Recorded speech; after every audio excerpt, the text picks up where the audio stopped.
পেঁপে এর বৈজ্ঞানিক নাম হচ্ছে সারিকা পাপিয়া। এটি জনপ্রিয় ও পুষ্টিকর ফল।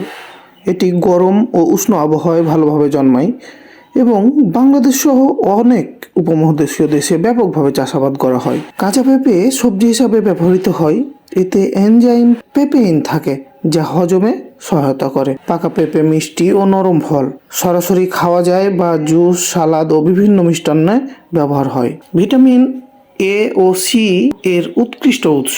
পটাশিয়াম ও ফাইবার সমৃদ্ধ, অ্যান্টিঅক্সিডেন্ট থাকার কারণে এটি ক্যান্সার প্রতিরোধেও সহায়ক। হজমে সাহায্য করে এবং কোষ্ঠকাঠিন্য দূর করে। হজম শক্তি বাড়ায়। কাঁচা পেঁপেতে থাকা পেপেইন হজমে সাহায্য করে। ত্বকের যত্নে সহায়ক। ত্বকে উজ্জ্বলতা আনতে পেঁপের ফেস প্যাক ব্যবহার হয়। দৃষ্টিশক্তি উন্নত করে। ভিটামিন এ চোখের জন্য উপকারী। রক্তচাপ নিয়ন্ত্রণে সাহায্য করে। পটাশিয়াম উচ্চ রক্তচাপ কমাতে সাহায্য করে। পেঁপে গাছ খুব দ্রুত বেড়ে ওঠে। সাধারণত বীজ থেকেই চারা তৈরি হয়। সঠিক পরিচর্যা 6 থেকে 8 মাসের মধ্যে ফল দিতে শুরু করে। পেঁপের দুধ ল্যাটেক্স থেকে পেপেইন তৈরি হয়, যা মাংস নরম করতে ব্যবহৃত হয়। কিছু আয়ুর্বেদিক ওষুধে কাঁচা পেঁপের নির্যাস ব্যবহার করা হয়।